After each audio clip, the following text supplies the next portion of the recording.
है भाषा शिक्षण की पद्धति नहीं है। मीन्स ये चार पद्धति में से ऐसी कौन सी पद्धति है जो भाषा शिक्षण पद्धति के अंतर्गत नहीं आती? पहली मॉन्टेसरी, दूसरी किंडरगार्टन या फिर तीसरी ड्रेकाली या फिर चौथी अभिक्रमित अनुदेशन विधि। तो आपको बताना है कि इसमें से भाषा शिक्षण की विधि कौन सी नहीं है। तो इसका जो सही आंसर है वो है ऑप्शन नंबर 4, अभिक्रमित अनुदेशन। अभिक्रमित अनुदेशन का अर्थ होता है कि मान लीजिए आपके पास कोई विषय वस्तु है। विषय वस्तु देखिए, अगर वीडियो की स्पीड स्लो लगे तो आप वीडियो को फास्ट मोड में करके देख सकते हैं, लेकिन मुझे समझाना है इसलिए मैं थोड़ा सा गति को स्लो रखूंगा। मान लीजिए आपके पास कोई विषय वस्तु है, इसको छोटी छोटी श्रृंखलाओं में बांट लीजिए और छोटी छोटी श्रृंखलाओं में विभाजित करने के बाद सही है क्या गलत है, यानी राइट है या फिर क्या रॉन्ग है, इसी की पुष्टि करना ही क्या कहलाता है? अभिक्रमित अनुदेशन पद्धति कहलाता है। तो ऑब्वियस सी बात है कि ये राइट रॉन्ग के चूज करने का मेथड है, तो ये भाषा शिक्षण की पद्धति नहीं होगी। अब हम बात करते हैं कि मॉन्टेसरी विधि किसने दी थी। तो मॉन्टेसरी विधि के जनक थी मारिया मॉन्टेसरी के नाम से प्रचलित है। ये कहाँ की थी Maria Montessori? Maria Montessori Italy की थी। अगर आप बात करें किंडरगार्टन विधि के, तो किंडरगार्टन विधि के जो जनक थे या जिसके नाम से प्रसिद्ध है उनका नाम था फ्रोबेल। क्या नाम था? फ्रोबेल। बेसिकली इस विधि में 2 से 7 साल के बच्चों को शिक्षा दी जाती है। और एक चीज और याद रख सकते हैं आप कि किंडरगार्टन विधि को बालवाड़ी विधि भी कहते हैं। क्या कहते हैं? बालवाड़ी मेथड। बालवाड़ी मेथड। ड्रेकाली विधि की अगर हम बात करें तो ड्रेकाली विधि जो थी इसके जनक ही थे ड्रेकाली में होगी। इसको याद करना आसान है, ड्रेकाली से ड्रेकाली। अगला क्वेश्चन है, बालक की प्रारंभिक शिक्षा उसकी मातृभाषा में दी जाए, ये किसने कहा था या माना है? Mahatma Gandhi, Montessori method, Froebel या फिर किलपैट्रिक, किसने माना? तो आपको याद रखना है कि बालक की जो प्रारंभिक शिक्षा बोला था कि मातृभाषा में दी जाए, उसको बोला था या मानना था उनका, इनका नाम था महात्मा गांधी जी। अगला क्वेश्चन है, व्याकरण शिक्षण के लिए उपयुक्त नहीं है, यानी यदि आप व्याकरण पढ़ाते हैं तो उसके लिए क्या नहीं उपयुक्त है, ये आपको बताना है। निगमन प्रणाली, आगमन प्रणाली, अव्याकृत प्रणाली या फिर कक्षा विनय प्रणाली। आपको पता है कि निगमन प्रणाली के जनक अरस्तु थे, जो नियम से उदाहरण की ओर चलती है। यानी पहले हम बच्चे को नियम बताते हैं, फिर उदाहरण बताते हैं। नी से निगमन और नी से नियम, ऐसे याद रख सकते हैं आप। आगमन प्रणाली, आ से आगमन, आ से उदाहरण, ऐसे कर लो। उदाहरण यानी उदाहरण से नियम की ओर चलती है आगमन प्रणाली। किधर चलती है? उदाहरण से नियम की ओर। उसके बाद है अव्याकृति या फिर कक्षा विनय प्रणाली। तो इसका जो सही आंसर है वो है कक्षा विनय प्रणाली। बेसिकली ये जो प्रणाली होती है व्याकरण शिक्षण के लिए उपयुक्त नहीं मानी जाती है।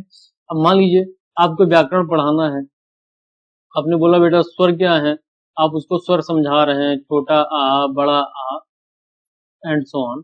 फिर अगर हम निगमन प्रणाली की तहत लें तो हम बता देंगे कि भाई जिनका उच्चारण स्वतंत्र होता है, किसी पर निर्भर नहीं होता, वे स्वर होते हैं। ये हमने एक नियम दे दिया और नियम देने के बाद हमने बोल दिया जैसे छोटा आ बड़ा आ, यानी नियम से हमने उदाहरण समझा दिया। अगर उदाहरण से नियम आगमन विधि की बात करें तो उदाहरण से नियम, जैसे हमने बोल दिया बेटा छोटा आ बड़ा आ, आप इसका उच्चारण करते हैं, तो इनका उच्चारण करते समय आप देखते हैं कि स्वतंत्र हैं, और स्वतंत्र हैं तो जो स्वतंत्र होता है उनको स्वर बोल देते हैं। तो उदाहरण से नियम चल गया। लेकिन जो कक्षा विनय प्रणाली होती है, बेसिकली इस प्रणाली में नाटक शिक्षण दिया जाता है। नाटक शिक्षण विधि है, इसमें बच्चे नाटक खेल खेलते हैं और उसके बाद शिक्षण पद्धति दी जाती है, इसीलिए उसको व्याकरण शिक्षण की पद्धति है नहीं। इसमें आप व्याकरण कैसे सिखाएंगे?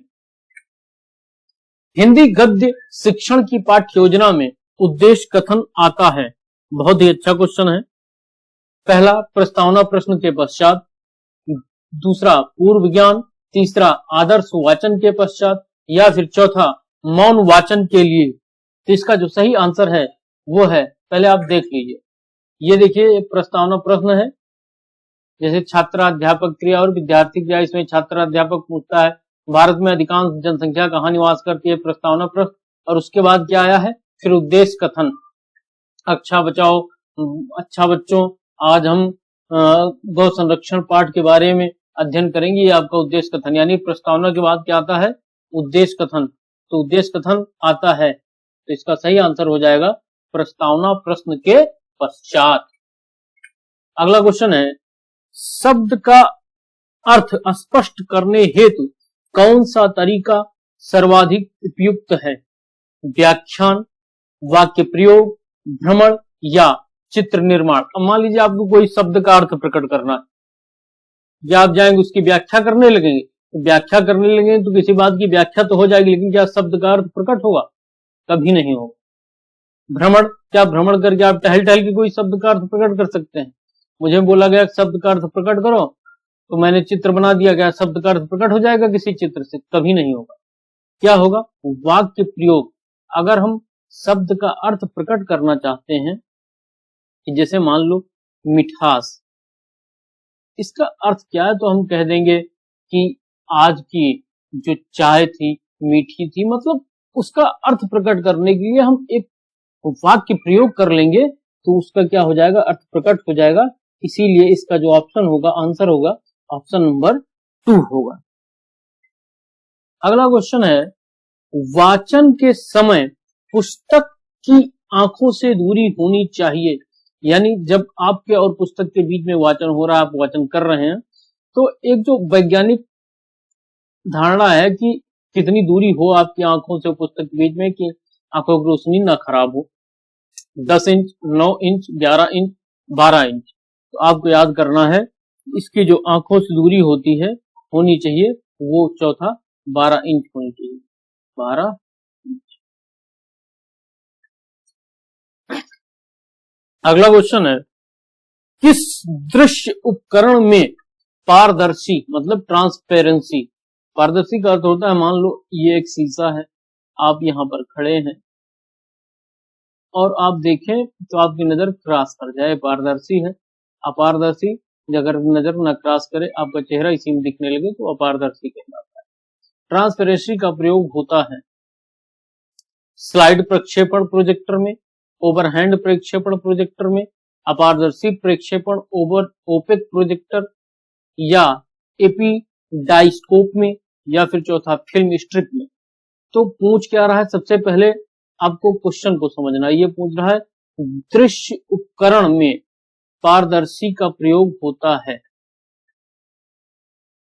तो इसका जो सही आंसर होगा ओवरहेड प्रक्षेपण प्रोजेक्टर होगा।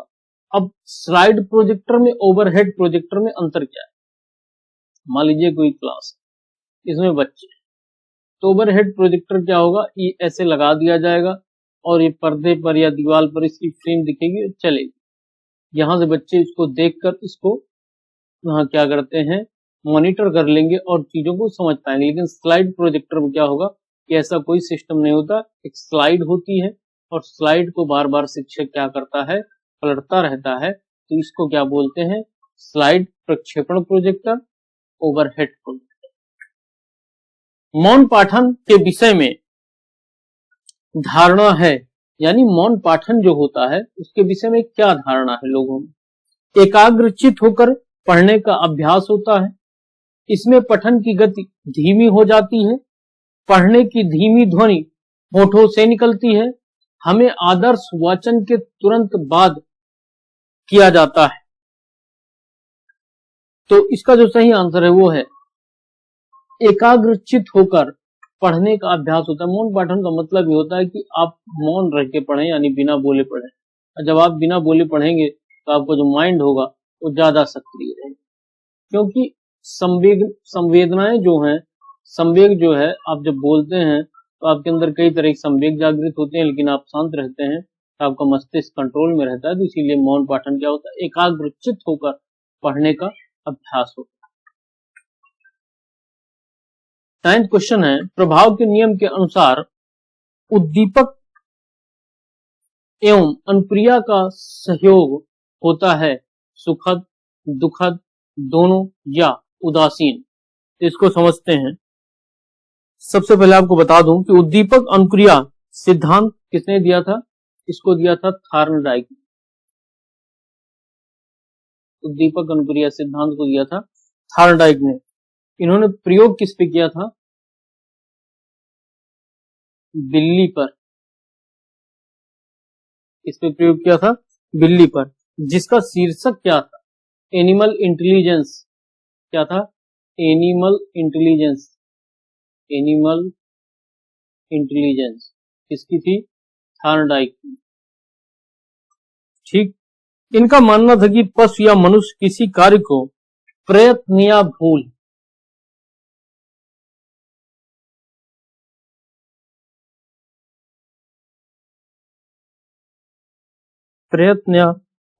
प्रक्रिया द्वारा